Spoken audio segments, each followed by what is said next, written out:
Hello, everyone, and welcome to English Pod. My name is Marco. My name is Catherine. What's wrong, Catherine?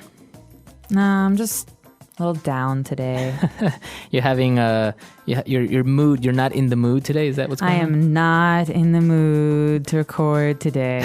Actually, no, I am in the mood. So we're talking about moods, feelings, emotions. This is today's podcast, and we're going to be learning a lot of the names for different kinds of feelings. That's right. So you're going to learn how to describe what mood you're in. Maybe you're in a good mood, bad mood, etc. So let's just jump into the dialogue and see what's going on.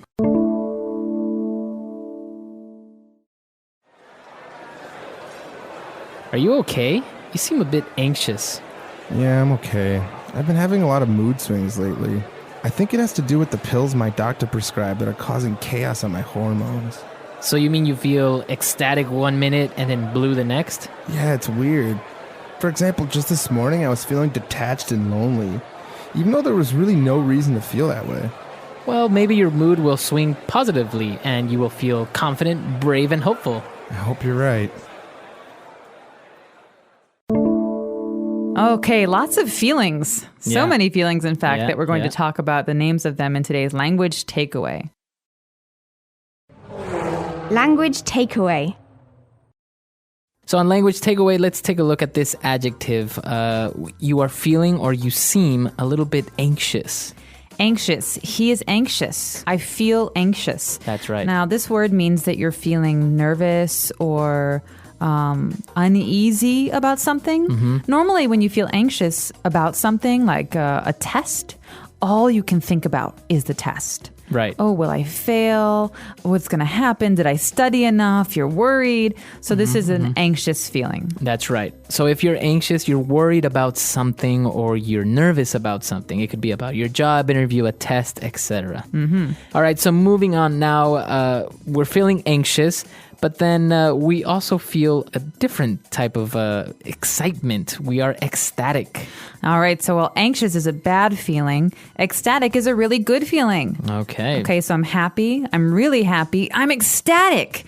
That's a really, really, really happy feeling. Okay, so if you're ecstatic, it means you're very, very happy. So it's not a negative thing. No, so when I get 100% on my test, I'm ecstatic. I'm really happy. Okay. Now, basically the complete opposite of being ecstatic would be to feel or be blue. Yeah, this might seem a bit strange because blue is a color, as you know, B-L-U-E. But when you're feeling blue, it means that you're feeling sad or down You or feel upset. depressed. Yeah. So maybe this is why you also have the music, the blues, right? The blues. He's got the blues. That means he's sad about something, usually a woman. Aha, okay. So ecstatic, very, very happy. Feeling blue, very, very sad. And, another example of feelings, also a negative one, is if you feel detached. Detached. All right, so we know the word attach. That means to put two things together. Well, detached means to take two things apart. Okay. So what do you And- feel apart from? Other people. Aha, okay. So, for example, if I'm feeling detached, maybe it means that I don't feel like the people around me understand me. I don't want to talk to other people. I'm just not feeling very social. So, for example, can you feel detached in your relationship?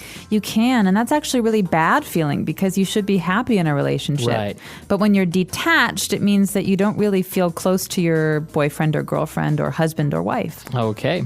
And we feel detached and lonely. So if you feel lonely, that means that you feel?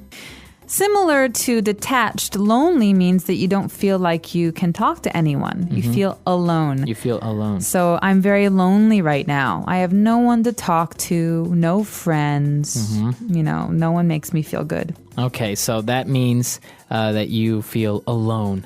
All right, a lot of adjectives there, very many different ways and to describe the way that you feel. So let's take a listen to the dialogue again.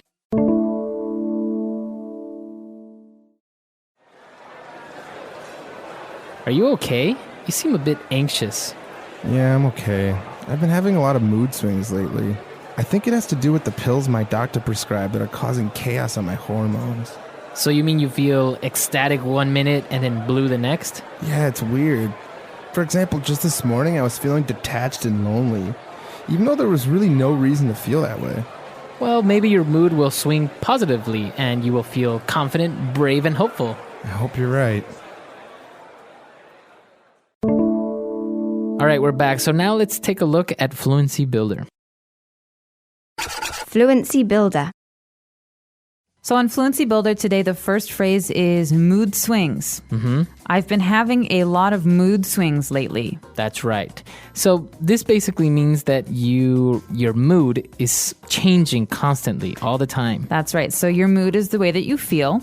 And to swing means to go back and forth. So I'm happy, I'm sad, I'm angry, I'm, lazy.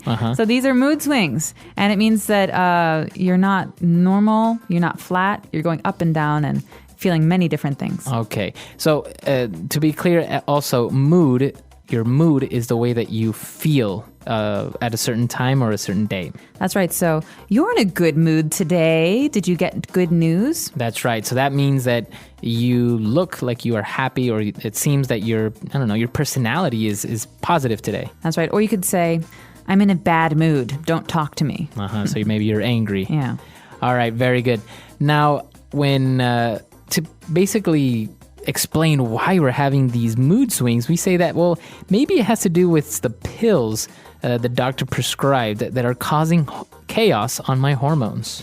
All right, chaos is a thing, it's a noun. And chaos means that there's no order. Everything is crazy, it's out of control. And so basically what this person is saying is that the pills that he's taking make him feel out of control. Right, exactly. So they are causing chaos, to cause nothing in control and on your hormones. So, but what does hormones have to do with your mood? All right. Hormones are chemicals that your body actually produces. Women have different hormones from men, but they affect the way that we feel. So oftentimes you could say that I'm in a bad mood because of my hormones. Right. Pregnant women are very famous for having mood swings. Happy, sad, angry, because they have more hormones in their bodies that they're not used to, and so they cannot control the way that they feel. That's right. So an example is if a man has too much of one hormone, like testosterone is a hormone, then this person will usually be very aggressive, right? That's right. And the female counterpart to testosterone is estrogen. So if you have too much estrogen, maybe you'll be a little bit too sensitive. Or emotional. That's right. Okay, so that's what we talk about, chaos and hormones. Now, when we talked about mood swings, we take it as a noun, right? You have mood swings. But then at the end of the dialogue, we say, well, maybe your mood will swing positively. So now we're talking, it's separate. It's not a noun. We're taking swing as a verb. To swing, that means, think about a pendulum, a clock, it goes left and then swings right and then left. So we could talk about a mood like this. So maybe your bad mood will swing the other way. Maybe it will become a good mood. And so to swing here is the verb. You can maybe try and encourage your mood to swing. Okay, so to be clear, mood swings are a noun, but then in this last part, we put the verb to swing to kind of explain where mood swings comes from, right? So the noun mood swings, now you understand that it's kind of like a pendulum and it's swinging back and forth and you're changing constantly. Exactly. All right, so let's take a listen to the dialogue one last time.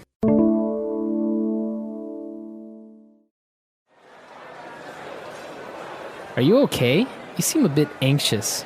Yeah, I'm okay. I've been having a lot of mood swings lately. I think it has to do with the pills my doctor prescribed that are causing chaos on my hormones. So you mean you feel ecstatic 1 minute and then blue the next? Yeah, it's weird. For example, just this morning I was feeling detached and lonely, even though there was really no reason to feel that way. Well, maybe your mood will swing positively and you will feel confident, brave, and hopeful. I hope you're right. All right, so talking about moods, now there are certain, maybe like conditions where your mood is negatively affecting your life. Like, for example, a person that suffers from anxiety. That's right. So some people have anxiety disorders, and this means that they're always worried about something. Right. You know. So they're always anxious. always anxious. So people who are anxious often tap their fingers or their pencils or their foot, talk quickly. So anxiety, it's not fun to feel anxious.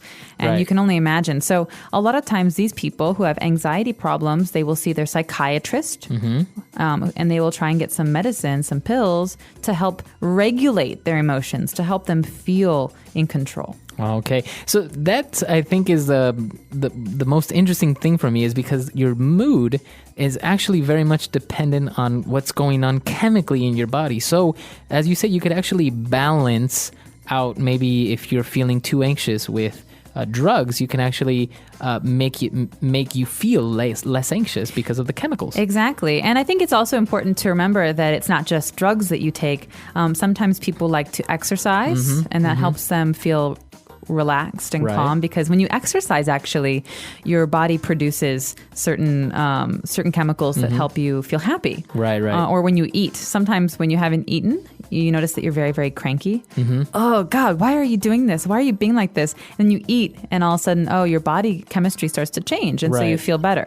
I heard that some people that suffer from anxiety disorders will be also compulsive eaters because they're nervous. So you know this, that some people eat when they're nervous. This is one of the side effects, possibly, right? It is. I've heard this too, that a lot of people who are nervous or who are anxious, they overeat. That means they eat too much. Even when they're not hungry. Even when they're not hungry. And this actually has very strong, this actually has a very large effect on your body, because obviously you, like I said, your body chemistry affects your mood. So if you eat too much, your body maybe reacts negatively, Right. and you're even less happy. Right. It happens to me sometimes in the movie theater, maybe like a really good scene, or I'm nervous, or there's an action sequence, and I'm just eating that popcorn up, and I'm already really, really thirsty, but I just can't stop. That's funny. So if you have any questions or any other ways to describe feelings, maybe you could post them on our boards at englishpod.com. There are so many different feelings, and most of them have words or names. Look those up in your dictionaries and let us know. All right, we'll see you guys there. Bye. Bye.